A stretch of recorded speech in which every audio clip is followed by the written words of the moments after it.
자, 안녕하세요. 모의고사 해설 네 번째 시간이 되겠습니다. 자, 오늘은 62번의 유치권 보겠습니다. 유치권.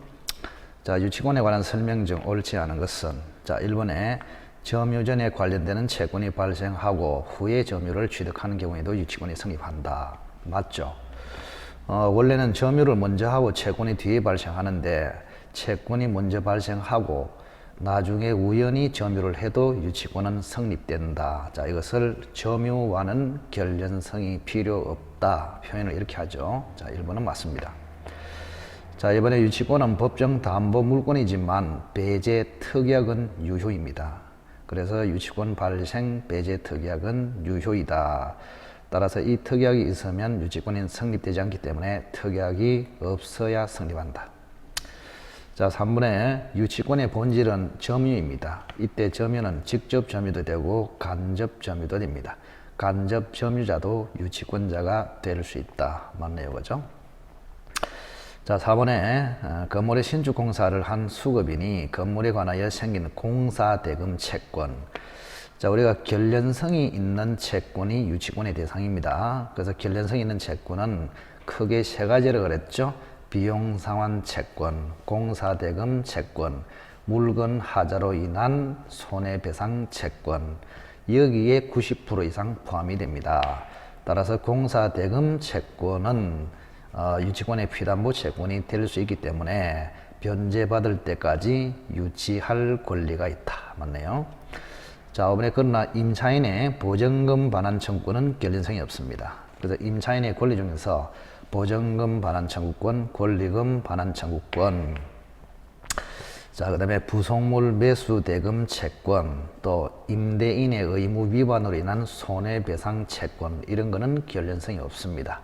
그래서 임차인의 권리 중에서 결련성이 있는 것은 두 개밖에 없죠. 필요비, 유익비 상환 채권, 그리고 물건 하자로 인한 손해배상 채권 두 가지가 됩니다. 자, 그래서 5번은 보증금 반환 청구권은 결련성이 없기 때문에 유치권을 행사할 수 없다. 이래 맞죠. 5번이 X로서 정답입니다. 자, 63번의 저당권에 관한 설명으로 틀린 것은, 자, 채무자가 저당물을 손상, 멸실, 감속해 하면은 기한이익이 상실된다. 자, 기한이익 상실 사유는 크게 세 가지입니다. 첫째는 채무자가 담보물을 손상, 멸실, 감속해 했을 때, 두 번째는 채무자가 담보 제공 의무를 제공하지 않았을 때, 세 번째는 채무자가 파산됐을 때, 이런 이야기입니다. 그래서 1번은 맞네요. 자, 이번에 저당권의 효력은 설정 전에 권원 없이 부합된 물건에 미치지 않는다. 자, 저당권의 효력이 미치는 범위는 첫째,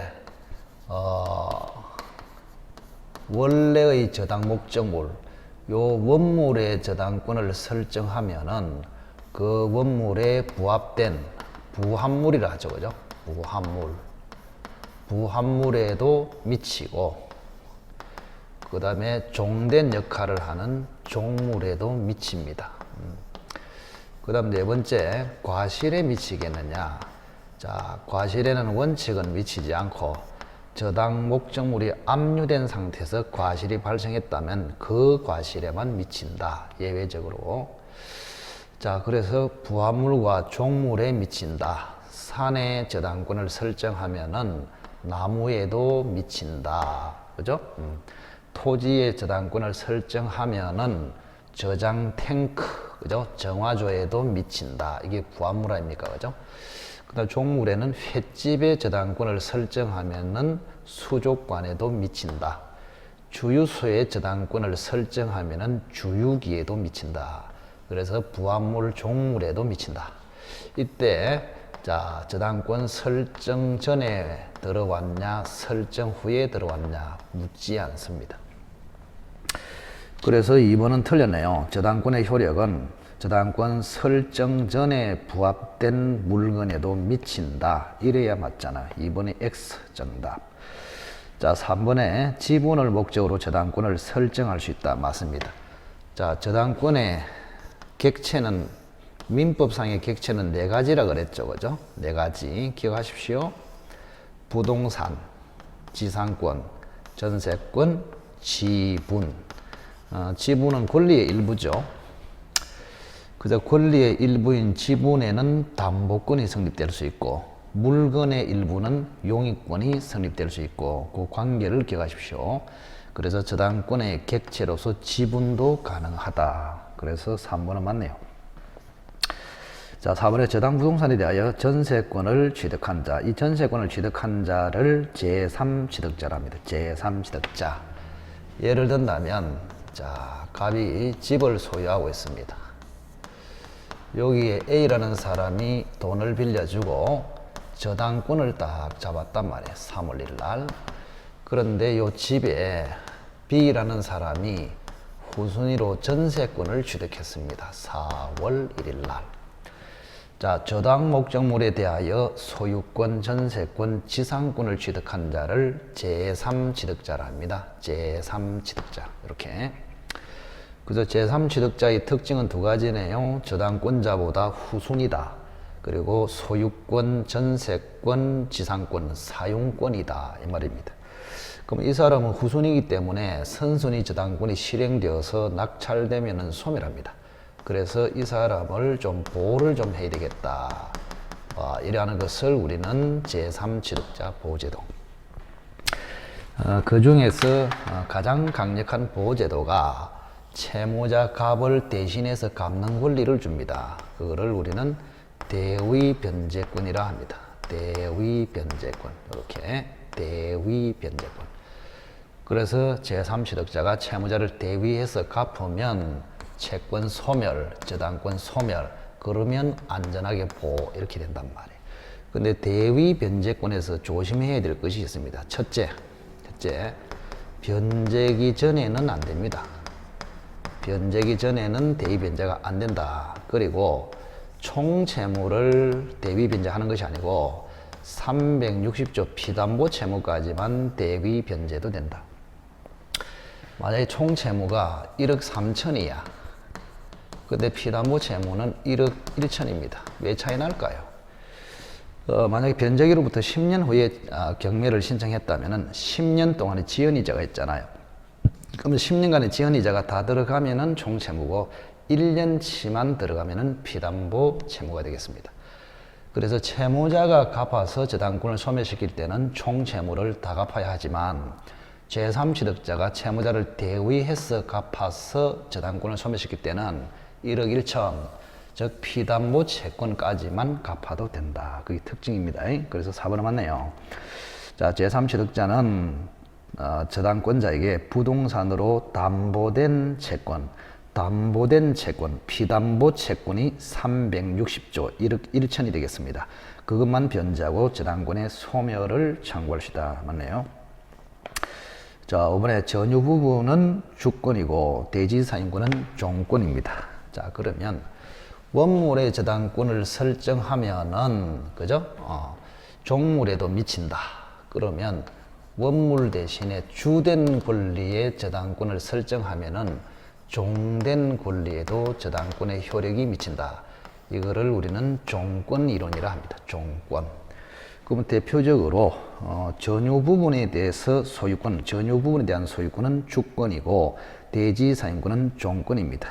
따라서 주권에 설정된 저당권의 효력은 대지 사용권, 종권에도 미칩니다. 그죠? 5번 맞네, 그죠? 이때 종물 종권은 저당권 설정 전에 들어와도 되고 나중에 설정 후에 들어와도 된다. 그래서 5번은 맞네요. 자, 63번은 2번이 정답입니다. 자, 64번은 일괄경매네요. 일괄경매. 자, 일괄경매도 시험에 잘 나옵니다. 자, 채무자 어른, 요래 돼 있네. 채무자 어른. 자, 갑에게 저당권을 설정했다. 즉, 갑이라는 사람이 돈을 빌려주고 저당권을 지금 잡았습니다. 이렇게. 자, 그런데 채무자 을이 건물을 신축하여 등기를 하였다. 그래 돼 있나?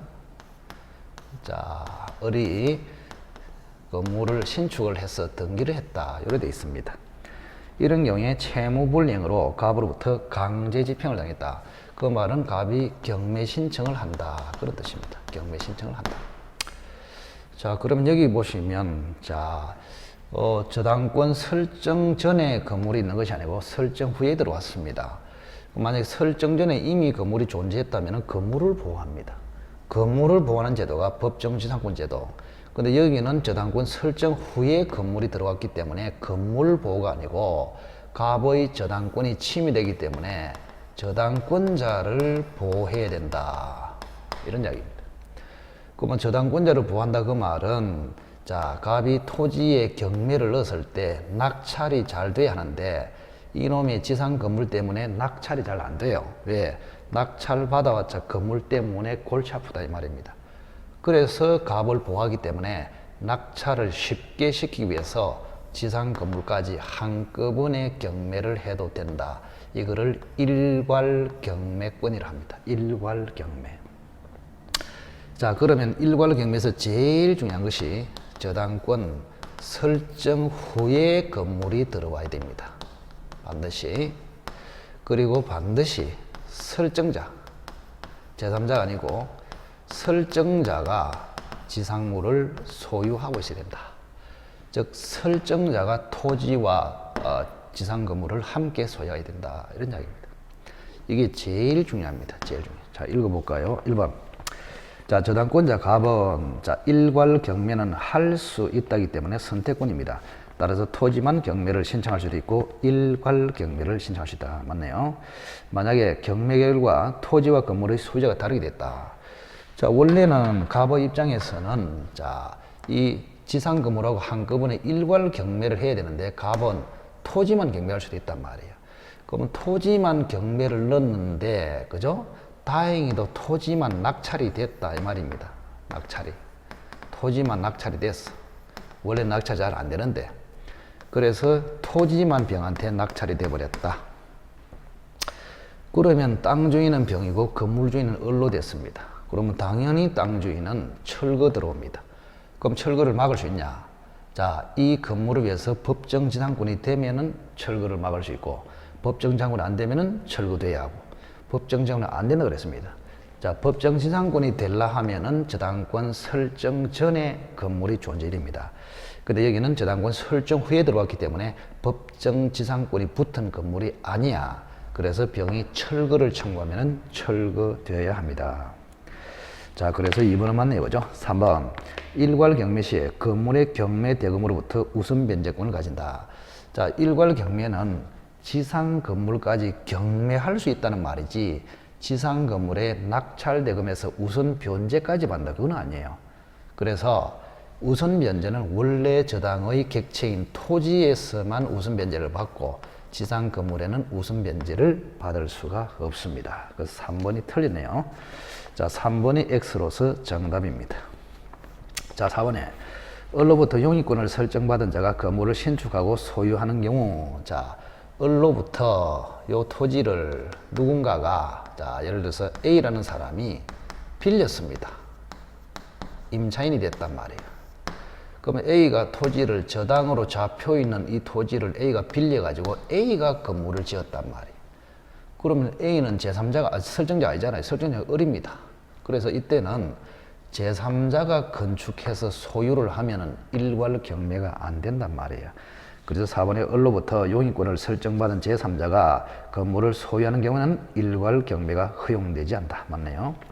자, 5번에 설정 당시에 건물을 을이 소유하고 있었다면은, 자, 설정 당시에 을이 건물을 소유하고 있었다. 그 말은 설정 전에 이미 건물이 존재했네요. 그러면 4월 1일 날 건물이 있었다 이 말 아닙니까? 저당권 설정 당시에 을이 이미 건물을 소유하고 있다. 그런 이야기죠. 그러면 4월 1일 날은 저당권 설정 전에 건물이기 때문에 이거는 법정 지상권 문제입니다. 그래서 동일인 을이 건물하고 토지를 소유하다가 어떤 사유로 땅 주인하고 집주인이 달라지면은 집의 철거를 막기 위해서 집주인이 남의 땅에 당연히 지상권을 가진다. 그래서 5번은 맞네요. 그죠? 자, 이거는 저당권 설정 당시에 존재했고 저당권 설정 당시 동일인 을이 둘 다 소유하다가 달라졌기 때문에 법정 지상권을 취득합니다. 그래서 정답은 3번이 되겠습니다. 자, 그 다음 동시행 항변권 계약법으로 넘어왔네요. 동시행 항변권. 자, 65번 틀린 것을 골라라. 자, 계약법은 대부분의 규정이 물권과 달리 임의 규정입니다. 따라서 항변권을 배제하는 특약은 유효하다. 따라서 특약이 있으면 항변권을 가질 수가 없습니다. 자, 이번에 항변권은 원용이 없으면 법원은 인정 여부를 심리할 필요가 없다. 우리가 이제 법원 밖에, 재판 밖에서는 항변권을 원용을 안 해도 항변권이 있기만 있어도 그 기능이 발생되는데, 자, 법원에 간다, 재판에서 문제가 됐다. 그때는 법원이나 판사는 제3자이기 때문에 당사자가 주장이나 원용을 하지 않으면 알 수가 없어요. 그래서 원용을 해야, 주장을 해야, 행사를 해야 법원이 심리합니다. 그래서 주장이나 원용이 없으면 법원은 심리할 필요가 없다. 맞네요. 자, 3번에 동생관계 있는 채무 중 일방 채무의 이행불능으로 인한 손해배상 채무는 상대방의 채무와 동시이행 관계 있다. 자, 이것도 뭐 많이 나오는데 쉬워요.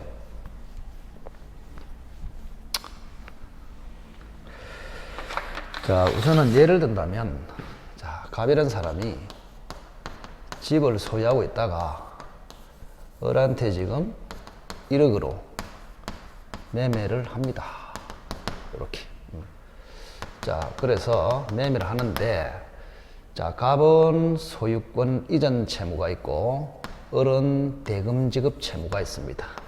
을은 대금을 지급할 채무가 있고, 갑은 소유권 이전, 즉 건물 인도 채무가 있다. 그럼 이거는 원래 동시이행 관계입니다. 매도인의 소유권 이전과 매수인의 대금 지급은 동시이행 관계야. 자, 그런데 만약에 갑의 잘못으로, 갑의 귀책 사유로 집이 불타버렸어요. 자, 불타버리면 을은 갑에게 손해배상을 청구할 수 있습니다. 채무 불이행 책임으로 해제도 할 수 있고 을이 손해배상을 청구할 수 있다. 그럼 갑 쪽에서 보면은 손해배상 채무가 생깁니다. 이렇게. 그러면 원래는 소유권 이전 채무였다가 손해배상 채무로 변경됐습니다. 이런 경우는 동일성이 유지된다고 봅니다. 따라서 이제는 갑의 손해배상 채무와 을의 대금 지급 채무가 동시행 관계로 된다. 이게 판례입니다. 자, 그래서 3번은 맞네요. 그죠? 자, 4번의 수령지체. 이것도 굉장히 많이 납니다. 수령지체. 수령지체. 자, 갑이라는 사람이 다시 보겠습니다. 자, 토지를 을에게 지금 1억으로 매매를 합니다. 1억으로 매매를 한다. 이렇게. 근데 중도금을 4월 1일 날 지급하기로 하고 잔금을 5월 1일 날 지급하기로 합니다. 그러면 잔금을 지급할 때는 소유권 이전도 합니다. 이렇게. 그러면 소유권 이전하고 잔금은 동시 이행 관계입니다. 자, 그런데 문제가 생깁니다. 무슨 문제냐? 자, 소유권 이전은 등기 서류를 교부한다 이 말하고 같거든요. 자, 그러면 갑이 5월 1일 돼가지고 서류를 제공을 합니다. 준다 이 말입니다. 자, 서류를 주니까 을이 안 받아요. 수령지체를 합니다. 수령지체. 수령지체에 빠졌어요. 잔금을 안 주겠다 이 말이죠. 수령지체를 하니까 그 다음날 6월 1일 날, 아니다, 5월 2일 날. 자, 어제 가보니까 서류주도 안 받아. 그래서 이제 제공을 안 합니다. 제공을 안 하고 잔금 지급 청구를 합니다. 자, 이런 경우에 어제 수령지체에 빠졌던 을이 여전히 잔금을 주지 않고 항변할 수 있냐? 있다. 이게 판례입니다. 자, 결론적으로 수령지체에 빠진 자도 항변권을 그대로 가진다. 그럼 수령지체에 빠진 자의 항변권을 소멸을 시키기 위해서는 어제 한번 제공으로 부족하고 오늘도 제공하면서 잔금을 청구해야 된다. 그 말은 계속 제공해야 된다 이 말입니다. 계속 제공, 즉 등기 서류를 을에게 놔두고 와야 항변권이 소멸한다 이런 이야기입니다. 그죠? 그래서 4번에 일방의 이행제공으로 수령지체에 빠진 상대방은 그 후 일방이 제공 없이 잔금, 이행을 청구하는 경우에는 여전히 항변권을 주장할 수 있다. 이래 맞잖아요. 그래서 4번이 틀렸습니다. 정답입니다. 자, 5번은 조금 암기하세요. 너무 지엽적인 판례라서 구분 소유적 공유관계가 해소되는 경우에 서로 지분 이전 등기를 해야 되거든요. 그거는 동시행 관계라고 합니다. 자, 66번은 문제가 좀 굉장히 지엽적이라서 별로 좋지 않습니다. 그래서 66번은 보지 마시고 대신에 1번하고 2번만 좀 챙겨보시기 바랍니다. 1번하고 2번. 자, 우선은 매도인 갑과 매수인 을 사이에 매매계약에 대한 설명 중 옳은 것을 골라라. 이래 됐네요. 자, 1번에 을이 중도금을 지급하지 아니했더라도 잔금기일에 항변권을 행사할 수 있으며 을은 잔금기일 이전에 이행지체 책임은 부담하지 않는다. 자, 여기 보세요. 이런 이야기입니다. 자, 갑이라는 사람이 중도금을 청구했습니다. 중도금. 자, 중도금은 소유권 이전에 비해서 먼저 이행되어야 할 선이행 의무입니다. 이렇게. 그럼 중도금 청구를 했을 때 중도금을 을이 줘야 됩니다. 항변권이 없기 때문에. 그래서 줘야 하는데 계속 지체를 했단 말이에요. 그럼 지체를 하다가 잔금기일까지 지체를 해버렸어.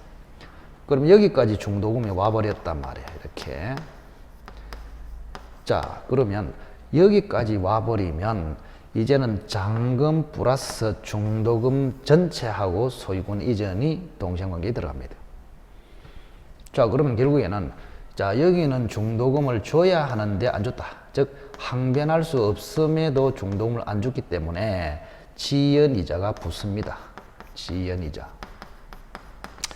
그래서 지연이자는 중도금 지급 다음 날로부터 잔금 지급일까지 지연이자가 붙어요. 그러면 을이 중도금을 잔금까지 지체를 해버리면 잔금 플러스 중도금 플러스 중도금에 대한 입대 지연이자 이 전체하고 소유권 이전이 동생관계에 들어갑니다. 자, 따라서 여기까지 중도금으로 딱 지체를 해버리면 자, 지금 이 5월 1일부터는 중도금도 이전과 동생관계에 들어가기 때문에 이전을 할 때까지는 중도금을 주지 않더라도 이행지체 책임이 없어요. 그래서 여기는 지체 책임을 부담해서 지연이자가 붙고 이 구간 그 이후부터는 지체 책임을 지지 않기 때문에 지연이자가 붙지 않습니다. 그죠? 1번 틀리네요. 을은 잔금기일 이전에 지체 책임은 부담하고 잔금기일 이후에 지체 책임은 부담하지 않는다. 이래 맞잖아요. 그래서 1번이 X가 되겠습니다. X. 자, 이번에 을이 중도금을 지급한 후 잔금기일에 잔금을 지급하려 하였으나 갑이 정당한 원인 없이 수령을 거절했다. 자, 을이 중도금을 지급한 후 잔금기일에 잔금을 지급했는데 이제 거꾸로네요. 그죠? 자, 을이 잔금을 지금 지급했는데 갑이라는 사람이 안 받아. 수령 지체를 하고 있어요. 이렇게. 수령 지체. 안 받아요. 자, 그래서 을이 잔금을 갖다 주고 소유권 이전을 받으려 했는데 그 잔금을 안 받아요. 그래서 그 다음 날 5월 1일 날 어제 가니까 안 받으니까 이제는 잔금을 주지 않고 소유권 이전 청구를 했단 말이에요. 그러면 지체에 빠진 갑은 소유권 이전을 해줘야 된다. 여전히 항변할 수 있다. 여전히 항변할 수 있다. 이거 똑같잖아요. 그죠? 그래서 수령 지체에 빠진 자도 여전히 항변권을 가진다. 그럼 이 수령 지체에 빠진 자의 항변권을 소멸시키려면은 어제 잔금 제공 한 번으로 족한 것이 아니고 오늘도 잔금을 제공하면서 소유권 이전을 청구해야 된다. 즉 잔금 제공을 계속을 해야 수령 지체에 빠진 자의 항변권이 소멸합니다. 자, 그래서 이번에 을이 잔금기일에 잔금을 지급하려 하였으나 갑이 수령을 거절했다. 즉 갑이 수령을 지체했다. 이런 경우에 그 후 을이 자기 채무 이행 제공 없이 즉 잔금을 주지 않고 다시 소유권 이전을 청구하더라도 수령 지체에 빠졌던 갑은 여전히 항변권을 행사할 수 있다. 이래 맞잖아요. 그죠? 그래서 1번도 X고 2번도 X입니다. 나머지는 그냥 보지 마세요. 3, 4, 5번은 보지 마시고. 그래서 1번, 2번은 좀 연습을 좀 하시기 바랍니다. 자, 67번은 제3자를 위한 계약이네요. 제3자를 위한 계약. 자, 이것도 매우 중요하기 때문에 뭐 시험에는 완전히 단골이죠. 그죠? 단골. 제3자를 위한 계약.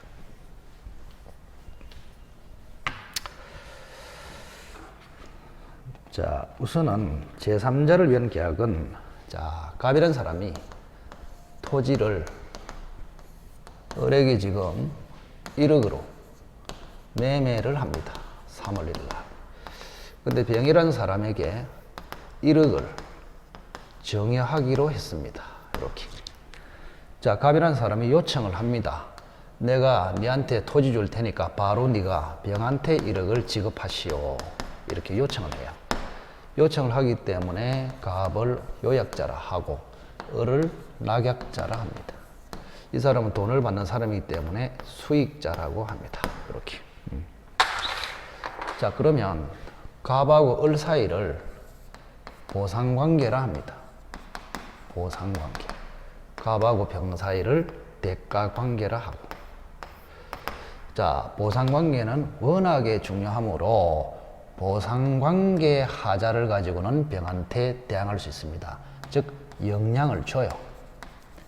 근데 대가관계 하자로는 병한테 대항할 수 없어. 이거는 제3자를 위한 계약에 영향을 주지 못합니다. 이렇게 큰 차이가 있고, 그 다음에 이때 제3자는 현존할 필요가 없어요. 특정될 필요가 없다 이 말입니다. 그죠? 자, 그래서 일본의 제3자는 체결 당시에 현존하거나 특정될 필요는 없다. 다만 수익의 의사 표시를 할 때는 현존 특정돼야 한다. 일본이 정확하네요. 정답입니다. 그래서 계약을 할 당시에는 현존 특정될 필요가 없어. 그래서 태아라도 되고 설립 중에 법인도 됩니다. 그런데 병이 수익의 의사 표시를 현실적으로 하려면 현존 특정돼야 한다. 그래서 1번은 정확하게 맞네요. 자, 이번에 채무인수를 외우세요. 이거는 할 수 없다. 자, 채무인수는 크게 세 가지가 있습니다. 하나는 면책적 채무인수, 하나는 병존적 또는 중첩적 채무인수, 하나는 이행인수. 요 세 가지. 자, 면책적 채무인수, 병존적, 중첩적 채무인수, 이행인수. 그 중에서 요 병존적, 중첩적 채무인수만 제3자를 위한 계약으로 봅니다. 간단하게 기억하십시오. 그래서 2번은 틀렸네요. 면책적 채무인수는 제3자를 위한 계약의 하나로 볼 수 없다. 이렇게 맞죠. 자, 3번에 낙약자는 요약자와 수익자의 관계. 자, 요약자와 수익자의 관계는 대가 관계입니다. 그러면 이 낙약자라는 사람이 병이 수익의 의사 표시를 해서 1억을 청구에 들어오면은 낙약자는 보상관계 하자로는 대항할 수 있지만 대가관계 사유로는 항변할 수 없습니다. 그래서 3번도 틀렸네요. 낙약자는 대가관계에 의한 항변으로는 수익자에게 대항할 수 없다. 이래 맞잖아요. 3번은 X. 자, 4번은 보지 마세요. 4번은 안 봐도 됩니다. 4번. 자, 5번. 수익의 의사 표시는 제3자를 위한 계약의 성립 요건이다. 틀렸습니다. 자, 수익의 의사 표시를 해야 1억에 대한 채권을 취득합니다. 따라서 수익자의 수익의 의사 표시는 제3자를 위한 계약의 성립 요건이 아니고 제3자의 권리 취득 요건이다. 그래서 5번도 X입니다. 정답은 1번이 옳은 것으로서 정답입니다. 자, 68번. 해제에 관한 기술 중 옳지 않은 것을 골라라. 해제. 자, 원상회복 의무는 받은 것부 전부를 상대방에게 반환해야 된다. 원상회복은 깡그리 반환. 꼭 기억하십시오. 깡그리 반환. 그리고 원상회복할 때는 원래 물건을 반환해야 하는 것이 원칙이다. 맞죠? 뭐 집을 넘겨받았다면 집 자체를 반환해야 됩니다. 그런데 집이 불타버렸다. 그때는 가격 반환을 하게 됩니다. 가격 반환. 대신에 이제 원물 반환이 불가능한 경우에 귀책 사유가 있어야 된다. 그것만 참고하시면 됩니다. 자, 3번에 일방 당사자의 계약 위반을 이유로 계약이 해제된 경우에 계약을 위반한 당사자는 그 계약이 상대방 해제로 소멸되었음을 들어 이행을 거절할 수 있다. 자, 3번은 뭐 국어네요. 그죠? 자, 일방 당사자. 예를 든다면, 자, 갑이라는 사람이 을한테 1억으로 매매를 했어. 이렇게 매매를 했습니다. 그럼 이 경우에 자, 갑의 위반으로 을이 이거를 해제했단 말이에요. 해제했습니다. 그죠? 자, 갑의 계약 위반을 이유로 을이 해제됐습니다. 그럼 그 계약을 위반한 당사자, 갑이죠. 그죠? 갑. 그 위반한 당사자는 당의 계약이 상대방의 해제로 소멸되었음을 들어 그 이행을 거절할 수 있다. 이래야 맞죠. 그죠? 자, 예를 들어서 갑이 위반을 해가지고 을이 해제를 했습니다. 그럼 해제를 하면 매매가 무효로 돼버려요. 그럼 매매를 무효가 돼버리면 서로가 이행을 청구할 수 없어. 그럼 이행을 청구할 수 없는데도 을이 이행 청구를 해왔단 말이야. 그러면 을이 이행 청구하면은 위반한 갑도 당연히 뭐요? 해제가 됐으므로 거절할 수 있다. 이건 뭐 구가입니까? 그죠? 자, 그래서 갑의 계약 위반으로 일방 당사자 위반으로 해제됐을 때 상대방이 이행 청구 들어오면은 위반한 갑도 그 이행 청구를 거절할 수 있다. 이래 맞잖아요. 3번이 X로서 정답이네.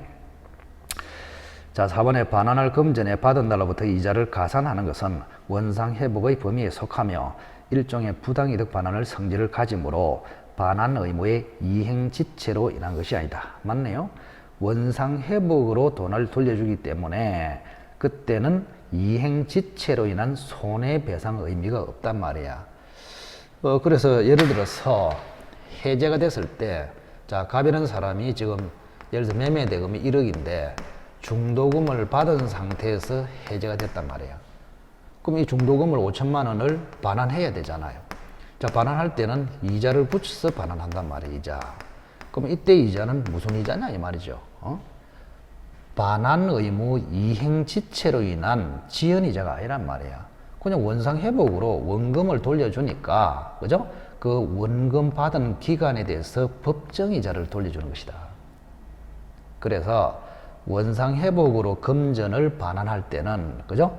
지연이자가 아니고 법정이자를 가산합니다. 즉 손해배상 의무 아니다. 즉 반환지체, 이행지체로 인한 그런 이자가 아니다 이 말입니다. 자, 그래서 4번은 맞네요. 자, 그래서 반환할 금전에 반환한 날로부터 이자를 가산하는 것은 원상회복 차원에서 하는 것이로서 법정이자를 가산하는 것이지 반환 의무의 이행지체로 인한 지연이자 개념이 아니다. 그래서 4번 맞네요. 자, 올해 최고기간이 상당하다고 보는 기간보다 짧은 경우에도 최고의 효력에는 영향이 없다. 맞습니다. 그래서 최고를 3일을 주면서 최고를 해야 되는데 2를 줬다.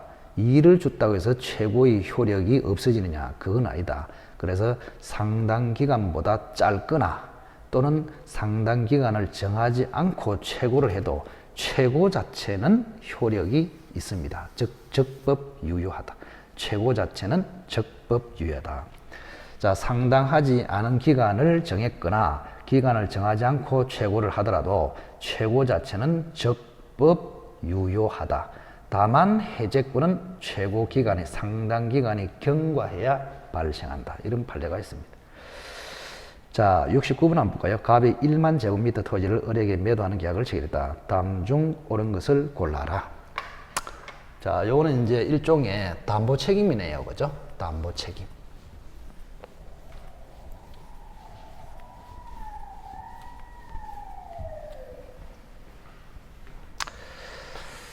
자, 우선은 자, 담보 책임은 크게 전부 타인 권리 매매, 일부 타인 권리 매매, 수량 부족, 일부 멸실, 용익권에 의한 제한, 그죠? 그 다음에 전세권, 저당권, 실행, 요 네 가지가 있잖아요. 그죠? 그리고 담보 책임의 내용은 대금 감액, 가장 기초, 그 다음에 계약 해제, 손해배상 청구, 제척기간, 요렇게 돼 있잖아요. 그죠? 근데 대금 감액 청구는 전부 타인 권리 매매, 용익권에 의한 제한, 전세권, 저당권 실행하고는 아무 관련이 없습니다. 자, 그런데 여기는 동그라미는 해제, 그죠? 대금 감액, 그 다음에 전세권, 저당권에서 해제, 손해배상 청구, 이렇게 되어 있습니다. 기간은 여기는 없습니다. 여기도 없고, 나머지는 전부 1년입니다. 1년 안에 합니다. 이게 담보 책임의 기본적인 도표가 되겠습니다. 그럼 동그라미가 뭐냐? 악의 매수인조차도 담보 책임을 물을 수 있다. 즉 선악을 불문하고 할 수 있다. 전부 타인 권리 매매에서 계약 해제, 일부 타인 권리 매매에서 대금 감액 청구, 전세권 저당권 행사 실행에서 해제와 손해배상 청구. 요 네 가지만큼은 선악을 불문하고 할 수 있다. 나머지는 전부 다 선의일 때만 할 수 있다. 그런 이야기입니다. 그죠? 그래서 나머지는 전부 다 꼬표입니다. 꼬표. 이렇게. 그죠? 꼬표. 자, 이렇게 합니다.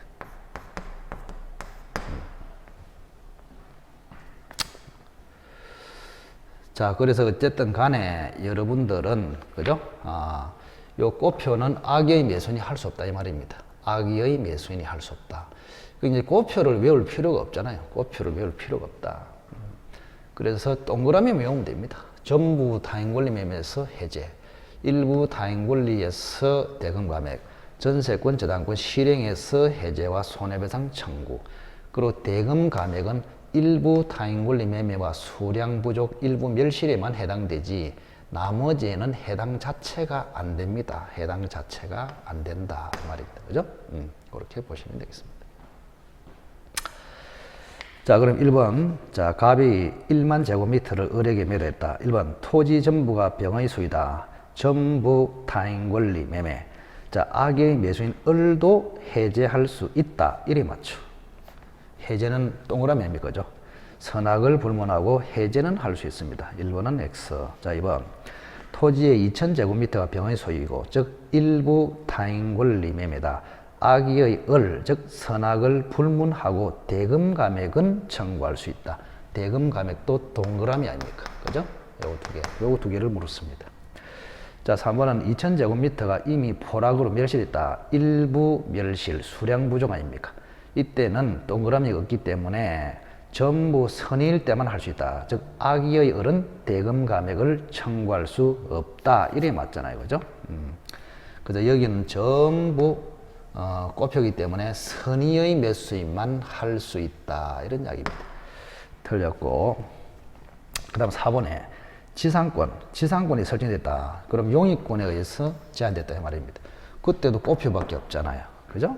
그래서 악의 매수인은 아무것도 할 수 없습니다. 악의 을은 해제도 할 수 없고 손배 청구도 할 수 없고. 틀렸습니다. 자, 이번에 저당권의 실행, 전세권의 실행, 저당권의 실행이네요. 그때는 악의 매수인도 해제할 수 있고 손해배상도 청구할 수 있다. 5번이 정확하게 맞네요. 그죠? 5번이 맞습니다. 69번은 전체로 물었기 때문에 좋은 문제라고 볼 수 있습니다. 그래서 어쨌든 권리 하자로 인한 담보 책임에는 동그라미 4개를 기억하셔서, 그죠? 답을 정확하게 진단해서 찾아내야 한다. 이런 이야기입니다. 자, 70번 볼까요? 자, 임대차 계약의 당사자가 아래의 권리에 관하여 임차인에게 불리한 약정을 하더라도 효력이 인정되는 것은, 그 말은 임차인에게 불리한 특약을 하더라도 유효인 규정은, 그 말은 임의 규정은 이 말하고 똑같습니다. 자, 임대차에서는 임차인을 보호하기 위해서 대부분 다 강행 규정입니다. 그런데 임의 규정으로서 중요한 거 2가지를 딱 기억하십시오. 비용 상환 청구권. 요 규정하고, 그 다음 임차권을 양도하거나 전대를 할 때 임대인의 동의 규정, 요것도 임의 규정으로 봅니다. 자, 비용 상환 청구 규정, 양도 전대 시 동의 규정, 이 2개는 임의 규정이다. 따라서 특약으로 배제할 수 있다. 그 말입니다. 그래서 정답은 2번이 되겠습니다. 나머지는 전부 다 강행 규정입니다. 자임정갑 청구, 매수 청구, 해지 통고 규정, 전부 다 강행 규정. 자, 이번에 비용 상환 청구권, 또 하나는 옆에 써놓으세요. 자, 임차권을 양도하거나 전대할 때 임대인이 동의받아라는 규정도 임의 규정이다. 그래서 70번에는 2번이 정답입니다. 2번 또는, 자, 임차권의 양도나 전대 시 임대인의 동의 규정, 그 2개는 임의 규정입니다. 70번은 2번이 답이 되겠습니다. 그렇게. 자, 71번을 보겠습니다. 71번. 자, 부속물 매수 청구권에 관한 설명 중 틀린 것을 골라라. 부속물 매수 청구. 자, 임차인의 3대 권리 중에 하나죠. 굉장히 중요합니다. 임차인의 3대 권리 중에 하나. 3대 권리 중에 하나. 지상물 매수 청구, 부속물 매수 청구. 지상물 매수 청구, 부속물 매수 청구. 이렇단 말이야. 자, 우선은 71번 하고요. 임대인의 동의 없이 부속시킨 것이라도 매수 청구를 할 수 있다. 틀렸습니다. 틀렸어. 자, 우선은 임차인의 부속물 매수 청구, 부속물 매수 청구권하고 임차인의 지상물 매수 청구권의 차이를 아셔야 됩니다. 첫째, 이거는 건물 임차인이 가집니다. 건물 임차인이 에어컨을 부속시켜서 나중에 팔아먹을 수 있다. 이거는 토지 임차인. 토지 임차인이 건물을 지어가지고 나중에 임대인에게 건물을 팔아먹을 수 있다. 그 다음, 부속물은 제한이 있습니다. 임대인의 동의를 받아서 부속했거나 임대인으로부터 사서 부속했거나 이 두 가지. 그런데 지상물은 원칙적으로 제한이 없습니다. 그런데 판례 특강 시간에 이야기했지만 비닐하우스는 안 된다. 뭐 이런 판례가 하나쯤은 있다. 그 다음에 부속물 매수 청구는 자, 임대차가 종료하면은 바로 매수 청구를 할 수 있습니다. 그런데 지상물 매수 청구는 임대차가 종료한다고 해서 바로 즉시 매수 청구를 할 수 있는 것이 아니고 갱신 청구를 거쳐야 합니다. 갱신 청구를 그죠? 먼저 해보고 거절 당할 때 그때 매수 청구로 들어갑니다. 이렇게 큰 차이를 기억해야 됩니다. 자, 그래서 1번이 틀렸네요. 71번에 임대인의 동의 없이 부속시킨 것은 매수 청구를 할 수 없다. 1번이 X 정답. 자, 이번에 건물의 사용에 객관적인 편익을 가져온다. 자, 객관적인 편익을 가져온다. 그리고 임차인의 특수 목적에 사용한다. 이거는 주관적 편익이죠. 자, 우리가 부속물이 되려 하면은 예를 들어서 벽걸이 에어컨, 그 다음에 조명시설, 샤시 이런 게 돼야 합니다. 이런 게 돼야 부속물이 된다. 따라서 삼계탕 시설, 보신탕 시설, 사진관 시설, 다방 시설 이런 것들은 부속물이 아니에요. 차이가 뭐냐? 자, 에어컨이나 조명 시설이나 샤시는 누구에게도 편의를 줍니다. 이걸 객관적 편의 시설. 삼계탕, 보신탕, 사진관, 다방 시설은 그 영업을 하는 사람의 특수한 목적에 편의를 줍니다. 이걸 주관적 편의 시설을 합니다. 그래서 이거는 부속물이 아니야. 요것만 부속물이다 이 말입니다. 그래서 2번은 맞네요. 그죠? 자, 3번에 적법하게 즉 동의를 받고 전대된 경우에는 전차 인도 매수 청구를 행사할 수 있다. 맞습니다. 그래서 전차 인도 임대인에 대해서 매수 청구를 행사할 수 있다. 그래서 전차인이 임대인에게 직접 권리를 가지는 것은 매수 청구밖에 없습니다. 비용 청구는 할 수가 없습니다. 조심해야 됩니다. 요 수업 시간에 강조했는데 임대인의 동의를 받아서 적법하게 전대가 된 경우에 전차인이 유일하게 임대인에게 권리를 가지는 것이 매수 청구다. 그래서 3번은 맞네요. 자, 4번에 매수 청구를 행사하려면 임대차 종료되어야 한다. 맞습니다. 필요비 청구는 언제든지 할 수 있지만 유익비 청구나 매수 청구는 종료해야 합니다. 자, 5번에 일시 사용을 위한 임대차, 뭐 민박이다 이런 이야기 아닙니까? 그죠? 또는 뭐 모텔에서 뭐 숙박 계약을 한다. 임대차 계약. 이때는 매수 청구는 인정되지 않는다고 규정되어 있습니다. 맞네요. 자, 72번을 보겠습니다. 자, 갑은 건물 소유를 목적으로 을 소유의 X 토지를 임차하여 Y 건물을 신축하고 보존 등기를 마쳤다. 다음 중 틀린 것을 골라라. 자, 이것도 아주 좋은 문제입니다. 좋은 문제다. 자, 을 소유. 자, 을 소유의 토지를 빌렸네요. 그죠? 을 소유의 토지를 갑이 빌렸습니다. 임차인입니다. 임차인. 갑이 빌렸습니다. 이렇게. 자, 빌려가지고 Y 건물을 신축하고 Y 건물을 신축을 했습니다. 이렇게 신축하고 보존 등기까지 했네요. 보존 등기를 했습니다. 이렇게. 보존 등기를 했다. 다음 중 틀린 것을 골라라. 1번. 자, 기간이 만료했으나 을이 갱신을 원하지 않는다. 자, 기간이 만료했으나 을이 갱신을 원하지 않으면 갑은 매수 청구를 할 수 있다. 맞네요. 그죠? 매수 청구. 이거를 지상물 매수 청구라 합니다. 맞고. 2번. 자, 임차인 갑이 이익의 차임에게 연체하여 을이 해지했다. 임차인의 잘못으로 해지가 돼서 종료됐을 때는 갑은 매수 청구를 할 수 없습니다. 그래서 매수 청구를 하려 하면은 임차인의 잘못으로 임대차가 종료되면 안 돼요. 그래서 임차인의 채무불이행 2번 이상 차임 연체로 을로부터 해지당해서 종료가 됐을 때는 갑은 을에게 매수 청구를 할 수 없다. 맞네요. 자, 3번에 임차인 갑의 매수 청구가 적법한 경우에 을의 대금 지급이 있기까지는 건물 부지의 임료 상당액을 반환할 필요 없다. 이게 중요한 판례입니다. 자, 여기 보세요. 자, 갑이 매수 청구를 했습니다. 매수 청구를 하면은 즉시 매매가 성립합니다. 시가로서 성립이 돼버려요. 그러면 갑이라는 사람은 매도인 역할이고 이 사람은 매수인 역할입니다. 자, 그래서 임대인은 매수인으로서 건물 매매 대금을 지급해야 되고 이 임차인은 매도인으로서 건물을 인도를 해줘야 된다. 이런 이야기입니다. 이거는 당연히 매도인의 의무와 매수인의 의무로서 동시이행 관계입니다. 자, 그래서 임차인인 매도인은 건물을 인도해야 되고 매수인의 역할을 하는 임대인은 그죠? 대금을 지급해야 된다. 자, 그런데 자, 임대인 을이 건물 대금을 지급할 때까지 갑은 인도를 거절을 할 수 있습니다. 거절을 할 수 있어요. 자, 거절을 하면은 어떤 현상이 일어나냐? 그러면 남의 토지에 지금 건물을 점유하고 있잖아요. 그러면 건물을 실제로 사용을 했단 말이에요. 자, 건물 매매 대금을 받을 때까지 건물 인도를 거절하면서 건물을 점유하고 있다.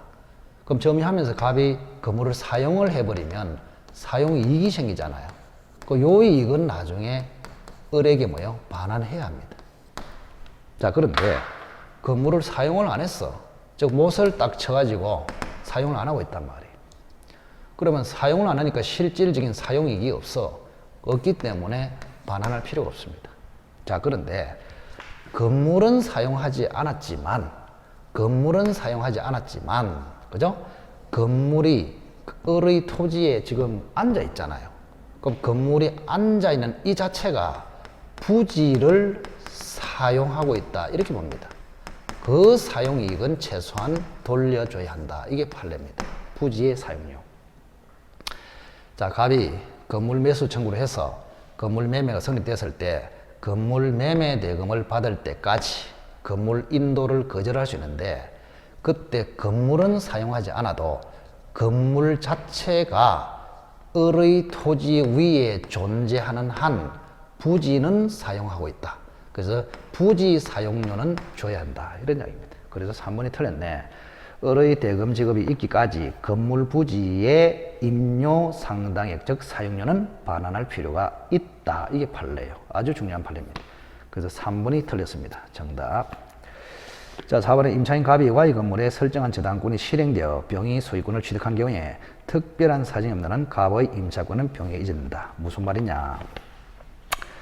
자, 이것도 중요하네요. 자, 갑이라는 사람이 지금 권리를 2개 가지고 있잖아요.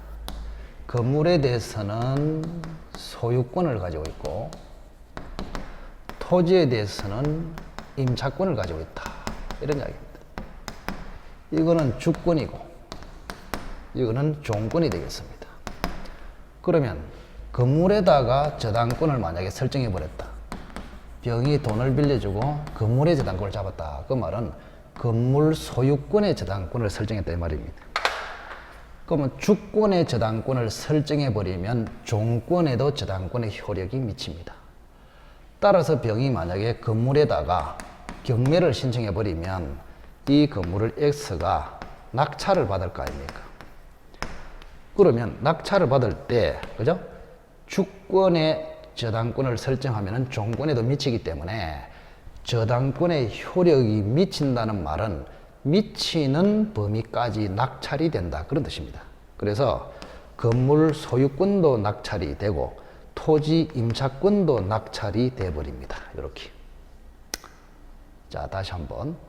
자, 임차인이 토지를 빌려서 건물을 지어서 이 건물에다가 병 앞으로 저당권을 설정했다. 그럼 병의 입장에서는 건물의 저당권을 잡아버리면 건물을 바치고 있는 토지 임차권 종권에도 저당권의 효력이 미칩니다. 따라서 만약에 병이 건물에다가 경매를 신청해서 낙찰시키면 건물 소유권도 낙찰되고 종권인 토지 임차권도 같이 낙찰이 됩니다. 그렇게. 그래서 갑의 토지 임차권도 낙찰자 병이라고 되어 있네요. 낙찰자 병. 낙찰자 병에게 이전된다. 즉 병이 임차권을 취득하게 된다. 그런 이야기입니다. 맞고. 자, 72번은 문제가 아주 좋습니다. 수준도 좀 있고. 자, 5번에 임차인 갑이 을의 동의 없이 임차권과 Y 건물을 병한테 양도했습니다. 자, 갑이요, 임차권을, 토지 임차권을, 그죠? 양도를 했다. 이런 게 있네. 임차권하고 Y 건물을 양도했다. 건물을 양도를 했습니다. 양도. 병에게, 이렇게. 자, 그러면 임차권하고 건물을 양도해버리면, 자, 동의 없이 양도했다 됐거든요. 자, 건물은 자기 거기 때문에 양도의 자유가 있습니다. 그런데 임차권은 이게 채권이기 때문에 양도를 함부로 할 수 없어요.